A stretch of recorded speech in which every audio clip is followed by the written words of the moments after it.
안녕하세요, 팩도입니다. 누구에게나 고향은 정말 소중한 곳이겠죠. 하지만 이번에는 역사적으로 자신의 고향을 조금 다른 의미로 특별하게 취급했던 세 가지 사례에 대해 알아보겠습니다. 먼저 소련의 독재자인 스탈린의 경우인데요. 스탈린은 소련의 전신인 러시아 제국의 조지아 지역에서 태어났습니다. 이곳은 민족 문제가 매우 복잡한 곳으로 조지아는 독립운동이 활발했는데요. 이런 상황에서 러시아 제국에 혁명이 일어난 것이죠. 당연히 혁명에는 러시아 제국에 반대하는 세력들이 연합하게 되었고, 러시아로부터 독립하려는 조지아 독립운동 세력 역시 당연히 혁명에 가담했습니다. 조지아 출신인 스탈린도 여기서 매우 적극적으로 활동했는데요. 그런데 문제는 하필이면 정작 러시아 혁명이 한창 진행되던 때에는 스탈린은 이미 체포되어 감옥과 유배에 가 있던 상황이었기에 그 당시 이미 혁명 세력에서 스탈린의 입지가 높았던 것에 비교하면 정작 혁명에서는 스탈린이 별다른 성과를 올리지 못하고 위기에 빠진 것입니다. 이런 상황에서 스탈린은 자신의 고향을 적극적으로 활용했는데요. 자기 자신이 중앙 세력과는 거리가 먼 지방 출신의 소수민족인 것을 이용해서 다른 러시아의 수많은 소수민족 세력과 연합해 정치적으로 크게 성장했던 것입니다.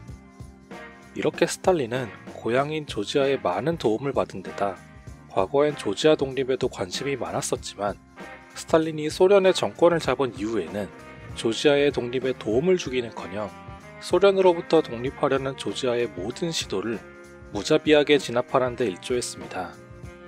또한 이후 스탈린이 벌인 잔혹한 대숙청에서도 조지아 사람이라고 예외가 전혀 없었기에 오히려 같은 고향 사람에게 이럴 수 있냐며 악감정만 더 생겼죠. 두 번째는 프랑스의 황제인 나폴레옹인데요. 그의 고향은 코르시카라는 작은 섬이었습니다. 이 섬이 이탈리아 계열 국가의 영토였을 때에는 매우 강력한 독립운동을 벌인 곳이었지만 훨씬 강대국인 프랑스에 매각되면서 프랑스의 아래에서는 독립운동이 힘들어졌죠. 그러나 나폴레옹은 여전히 독립에 관심이 많았으며 과거 독립운동의 영웅을 존경했는데요. 심지어 나폴레옹은 프랑스 왕국의 군인이었으면서도 프랑스 대혁명이 일어나 공화국으로 바뀌어가자 바로 혁명에 가담할 정도였습니다.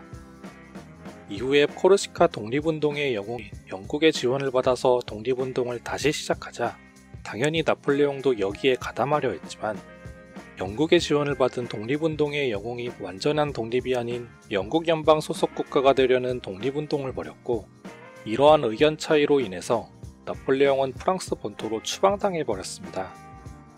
그렇게 코르시카 독립을 지원했던 영국 세력은 혁명에 성공한 프랑스 공화국에 반대하는 과거 프랑스 왕국 정당들과 연합해 반란을 일으켰죠. 그런데 여기에 이제 프랑스 공화국의 군인이 된 나폴레옹도 이 반란 진압에 동원되었고, 나폴레옹은 바로 이 반란 진압 과정에서 초고속 승진을 이루며 크게 성장한 것인데요.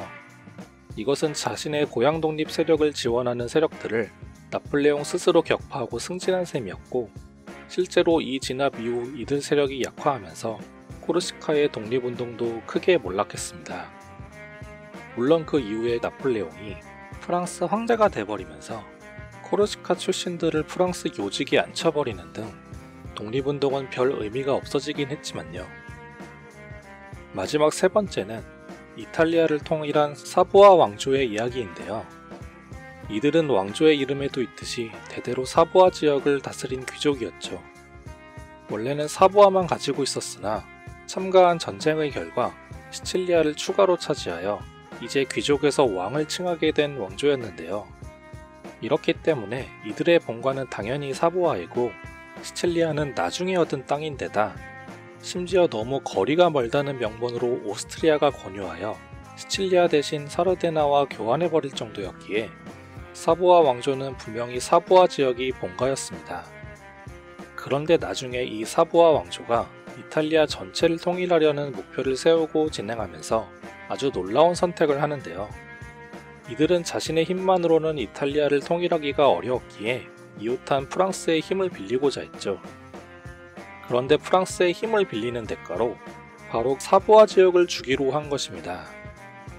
이것은 자신들의 고향보다 이탈리아의 통일을 더 중시한 것이지만 결국엔 자신들의 고향까지 협상의 대상으로 타국에 넘겨버린 것이죠. 실제로 이후 통일된 이탈리아 왕국의 왕은 사보아 왕조였지만 정작 사보아 지역은 프랑스에 넘겨졌고 현재에도 프랑스 땅으로 되어 있죠.